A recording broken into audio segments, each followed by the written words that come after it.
दोस्तों, अगर आपने अभी तक मेरे चैनल को सब्सक्राइब नहीं किया है तो मेरे चैनल को सब्सक्राइब कीजिए और लेटेस्ट अपडेट से जुड़े रहने के लिए बेल आइकन पर क्लिक कीजिए, जिससे आपको नए वीडियो की नोटिफिकेशन मिलती रहेगी।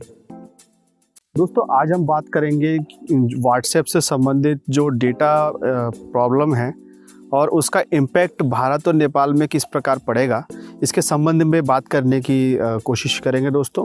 तो वीडियो बहुत ही नॉलेजेबल होने वाला है। आप लोगों से निवेदन है कि इस वीडियो को शुरू से लेकर अंत तक ज़रूर देखिएगा। नमस्कार दोस्तों, मेरा नाम है सचिन और आप सभी का स्वागत है मेरे यूट्यूब चैनल सचिन यूनिक में। तो चलिए दोस्तों, वीडियो शुरू करते हैं।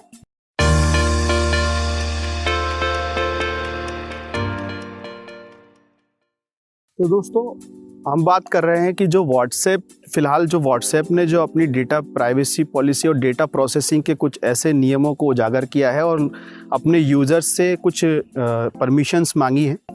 तो परमिशंस के आधार पे ये कहा गया है कि ये जो आपका डेटा है वो प्रोसेस किया जाएगा, एनालाइज किया जाएगा और जो जितने भी डेटा साइंटिस्ट लोग जो जिस प्रकार के डेटा प्रोसेस करते हैं, एनालिटिक्स क्रिएट करते हैं, उसके आधार पर आपके क्या इंटरेस्ट हैं, आपकी सोच क्या है, आप किस चीज़ को ज़्यादा अच्छा मानते हैं, किस पॉलिटिकल पार्टी को ज़्यादा ज़्यादा आप फ़ायदा अच्छा मानते हैं, क्या खाना पसंद करते हैं और कहाँ घूमना पसंद करते हैं, इस प्रकार के कुछ डेटा प्रोसेस करके आपको फेसबुक पे एड्स दिखाए जाएंगे।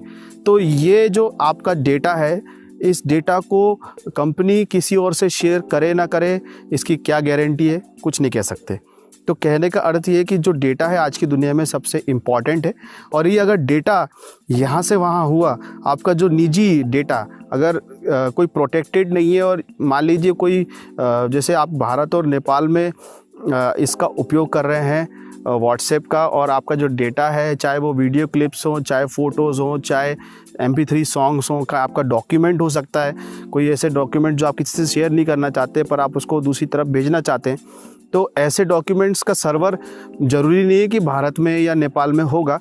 तो ऐसे डेटा का सर्वर जो होगा वो जनरली वेस्टर्न कंट्रीज़ में होता है। तो कहीं ना कहीं जो उस देश का जो कानून है, जैसे भारत और नेपाल का कानून होगा, तो वो एक्टिविटी उनका जो कानून है उस जो सर्वर दूसरे देश में है वहाँ तक उस कानून का कोई वर्क नहीं रहेगा। तो कहने का अर्थ यह है कि व्हाट्सएप ने जो इस प्रकार के नोटिफिकेशंस और आई एग्री के बटन जो एक डायरेक्ट क्लिक करवाने के लिए जो कोशिश कर रहा है, ये कहीं ना कहीं एक प्रकार से आपसे डायरेक्टली इम्पोज किया जा रहा है आपके ऊपर कि नहीं, आप एक्सेप्ट करो, नहीं तो आपको बंद कर देंगे। मतलब ज़बरदस्ती वाली बात है।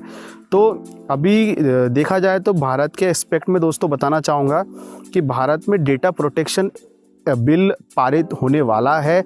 मतलब वो प्रोसेस में है संसद में और अभी तक पारित नहीं हुआ। इसी का फ़ायदा उठाकर व्हाट्सएप ने ये जो अपने डेटा पॉलिसी नई बदल दी। और नेपाल में भी कुछ ऐसे बड़े मापदंड नहीं हैं डेटा को सुरक्षित करने के। और बात यहाँ पे सिर्फ व्हाट्सएप की नहीं हो रही दोस्तों। अब नेपाल में ज़्यादातर व्हाट्सएप जो है कुछ कम मात्रा में यूज़ होता है। सबसे ज़्यादा जो नेपाल में यूज़ होने वाला जो एप्लीकेशन है वो है वाइबर। फिर भी अब इन जो विदेशी जो फॉरेन जो एप्लीकेशन है, इन पे ज़्यादा भरोसा कैसे किया जा सकता है और इनकी डेटा पॉलिसी कभी भी बदल सकती है। तो कहने का अर्थ यह है कि इन सब पे लगाम लगाने की ज़रूरत है। भारत सरकार भी इस पे लगाम लगाए, डेटा प्रोटेक्शन के अंतर्गत पर्सन्स का, कस्टमर का डेटा सुरक्षित रहे, इसके ऊपर काम करे, बिल लाए और कानून बनाए। उसके आधार पर इन कंपनी को मोल्ड होना पड़ेगा, बनाना पड़ेगा। नेपाल के एस्पेक्ट में ही बात करूँगा दोस्तों, तो जो भी वहाँ पे नेतृत्व है नेपाल में, जो नया आने वाला है चुनाव के बाद जो होगा, तो वो भी इस मुद्दे पे ध्यान दे। ऐसा नहीं है कि बड़ी बड़ी चीज़ों पे और जो दूसरे मुद्दों पे ज़्यादा ध्यान देते हैं, और जो ऐसी चीज़ें, आज टेक्नोलॉजी का ज़माना है, टेक्नोलॉजी के ज़माने में भी डेटा का महत्व है दोस्तों। ये सब आप चीज़ समझ सकते होंगे। तो आज तकनीकी रूप से जो दुनिया चल रही है उसके आधार पर डेटा का प्रोटेक्शन होना बहुत ही ज़रूरी है। चाहे वो वाइबर कंपनी हो, चाहे वो व्हाट्सएप हो, चाहे वो टेलीग्राम हो, चाहे वो सिग्नल हो, क्योंकि है तो ये एक ही ये तो अलग अलग कंपनियां, इनकी डेटा पॉलिसी आपके डेटा के कानून के आधार पे वर्क करेगी। ऐसा नहीं कि वो अपने हिसाब से डेटा पॉलिसी बनाएंगे, अपने हिसाब से करेंगे। अगर आपने कोई नियम गाइडलाइन या कानून बना के रखा हुआ है, भारत और नेपाल ने जो भी अपने सार्क नेशन में जितने भी देश हैं उन सब ने अगर ये बना करके रखा हुआ है कानून, तो उसके आधार पर इनको मोल्ड होना पड़ेगा। और दोस्तों बताना चाहूँगा कि वाइबर व्हाट्सएप के नियम यूरोप में कुछ अलग हैं और भारत और नेपाल और जो भी इंडियन पेनिनसुलर में जितने भी देश हैं सार्क नेशन, उन सब के यहाँ अलग हैं, क्योंकि यहाँ पे ढील दी गई है। डेटा के साथ खेलने की आज़ादी है, कोई भी आपके डेटा के साथ खेल सकता है। हालांकि कुछ नियम भारत में कड़े हैं, आईटी एक्ट के अनुसार कुछ भारत में नियम कड़े हैं, जिसमें आर्टिकल 66A है, तो इस अनुसार कभी भी कोई भी व्यक्ति डेटा का आपका गलत उपयोग नहीं कर सकता। परंतु इस नियम को और कड़ा बनाने की है, वो भी पर्सनल डेटा को। अगर आपका पर्सनल डेटा सुरक्षित होगा तभी आप किसी प्रोडक्ट पे भरोसा कर पाएंगे। ऐसा नहीं है कि आपने आग मूत लिया, सामने वाले ने एडवर्टाइजमेंट कर दिया, और चाहे वो हज़ारों क्लेरिफिकेशन दे, व्हाट्सएप बहुत सारी क्लेरिफिकेशन दे, वाइबर क्लेरिफिकेशन दे, और आप उसको आग बंद करके एक्सेप्ट कर लें। ऐसा नहीं होता है। तो जितना ज़रूरी हो अपनी सरकार को आप इस एंगल पे भी बताने की कोशिश करें कि हाँ, हर एक्सपेक्ट पे सरकार को सोचने की ज़रूरत है, जिसमें एक डेटा भी है। डिजिटल दुनिया में डेटा भी एक बहुत बड़ा एजेंडा होना चाहिए। डेटा को प्रोटेक्ट कैसे किया जाए, इसके रूप में काम करना बहुत ज़रूरी है दोस्तों। और दोस्तों थोड़ा आगे बढ़ने से और पहले मैं आपसे एक रिक्वेस्ट ज़रूर करना चाहूँगा। दोस्तों मैं देखता हूँ कि जो भी भारत और नेपाल के ऑब्जेक्ट में, जो भी सब्जेक्ट में वीडियोस बनाता हूँ, तो जहाँ पर मैं अगर दोनों पक्ष में से किसी पक्ष की गलती निकाल रहा हूँ तो वहाँ पे बराबर अच्छे कमेंट और व्यूज़ ज़्यादा आते हैं, लोग देखते हैं। कहने का अर्थ है लोग देखते ज़्यादा हैं। तो अगर मैं अच्छे एक्सपेक्ट की बात करूँ तो वहाँ पे नकारात्मक कोई देखता नहीं है। तो इस प्रकार की गतिविधि दोस्तों ना करें। आपसे भी ये रिक्वेस्ट है कि मैं अगर कोई चीज़ गलत हो रही है तो वो आपके सामने पेश तो करूँगा ही करूँगा, और अगर आपको कुछ अच्छी बात बता रहा हूँ तो आप लोगों से निवेदन है कि उसको भी देखिए, उसको भी शेयर कीजिए। देखिए दुनिया में एक नियम है कि कोई भी व्यक्ति हो या कोई भी कंपनी हो या कोई भी इंस्टीट्यूट हो, वो नकारात्मक प्रचार पे ज़्यादा ध्यान देते हैं। आज की डेट में मिस्टेक मार्केटिंग ज़्यादा हो रही है दोस्तों। मतलब मिस्टेक आप अगर करें, गलत नेगेटिव थॉट्स दें, तो सामने वाला उसको जल्दी ग्रास्प करता है और उसको आगे शेयर करता है। तो उस धारा के लोग तो हम हैं नहीं। इसलिए मैं आपसे रिक्वेस्ट करना चाहूँगा दोस्तों कि जो पॉजिटिवनेस को मैं फैलाने की कोशिश कर रहा हूँ, पॉजिटिव बातों में आप लोगों को बताता हूँ। चाहे गलती भारत करता है तो उसको भी मैं बताता हूँ, नेपाल करता है तो वही बताता हूँ, और दुनिया में कोई भी देश करे तो उसको भी बताऊँगा। और अगर कोई चीज़ अच्छी हो रही है, नेपाल से अच्छी हो रही है, भारत से अच्छी हो रही है, तो मेरा फ़र्ज़ है उसको बताना। तो आप लोगों से निवेदन है कि उस वीडियो को भी आगे शेयर ज़रूर कीजिएगा, उसको देखिएगा, आप अपना प्यार ज़रूर दीजिएगा दोस्तों। मतलब ऐसा खिलवाड़ मत कीजिएगा, बस आपसे यही रिक्वेस्ट है। और बात करते हैं जो डेटा पॉलिसीज़ जो सही तरीके से कैसे चलेंगी। जब तक कोई नया कानून भारत और नेपाल में सही समय पे सही तरीके से नियमानुसार नहीं बनाया जाएगा और इस कंपनियों पे लगाम नहीं लगाई जाएगी, तब तक आपका डेटा प्रोसेस होता रहेगा दोस्तों।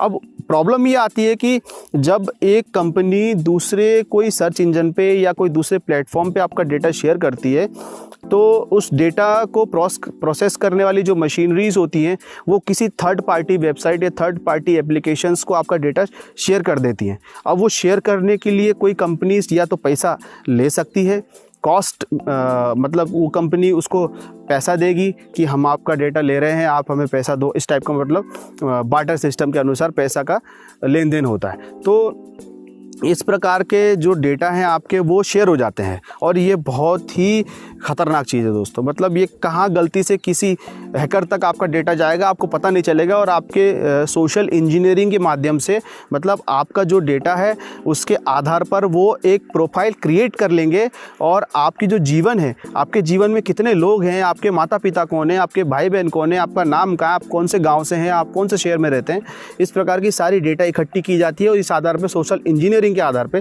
आपके अकाउंट को एक्सेस किया जा सकता है। तो ये कोई बहुत बड़ी बात नहीं है दोस्तों।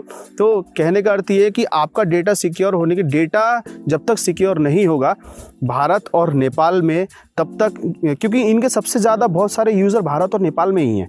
व्हाट्सएप, वाइबर के और जितने भी प्लेटफॉर्म हैं जो मैसेंजर प्रकार के ऐप्स जो आपको देते हैं, उन सब का जो मेन जो मार्केट है वो भारत और नेपाल में, एशिया सबसे बड़ा मार्केट है, ये तो आप ध्यान में रखिए। और तो इन सब पे लगाम लगाना बहुत ज़रूरी इन कंपनियों पे।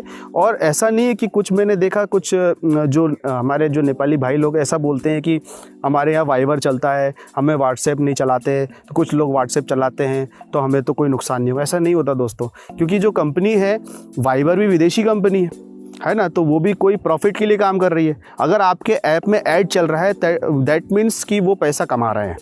आपके एप्लीकेशन में अगर ऐड चल रही है तो कहीं ना कहीं वो पैसा कमा रहे हैं। और अगर ऐड नहीं चल रही है तो इसका मतलब आपका डेटा या तो यूज़ हो रहा है, कोई दूसरे थर्ड पार्टी एप्लीकेशन को दिया जा रहा है प्रोसेस होने के लिए।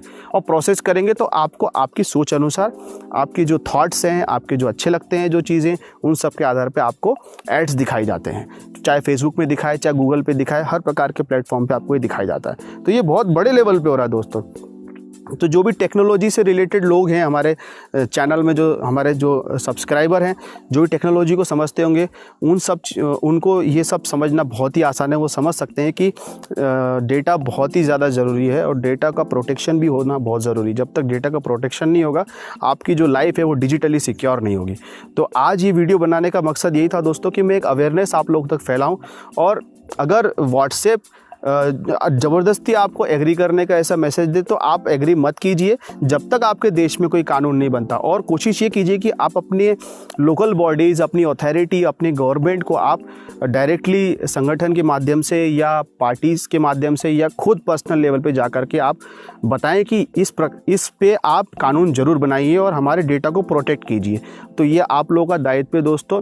भारत के लोगों से मैं यही कहना चाहूँगा और नेपाल के लोगों से भी यही कहना चाहूँगा कि आपको अपने डेटा को बचाने के लिए पहल खुद ही करनी पड़ेगी। आप लोगों से रिक्वेस्ट ये है कि ज़्यादा से ज़्यादा लोगों को तक इस जानकारी को पहुँचाइएगा और शेयर ज़रूर कीजिएगा दोस्तों। और अगर वीडियो अच्छा लगा हो तो लाइक ज़रूर कीजिएगा। और अगर आप मेरे चैनल पर नए हैं तो प्लीज़ सब्सक्राइब करके बेल आइकन पर क्लिक करना ना भूलिएगा दोस्तों। और दोस्तों, अगर आपको इस विषय में मुझसे कुछ बात करनी है तो आप इंस्टाग्राम पर जाकर के मुझे फॉलो कर सकते हैं और वहाँ आप मैसेज कर सकते हैं, तो मैं आपके सवालों का जवाब देने की कोशिश करूँगा दोस्तों। इसी प्रकार के विषयों के साथ फिर मिलूंगा, तब तक के लिए अलविदा।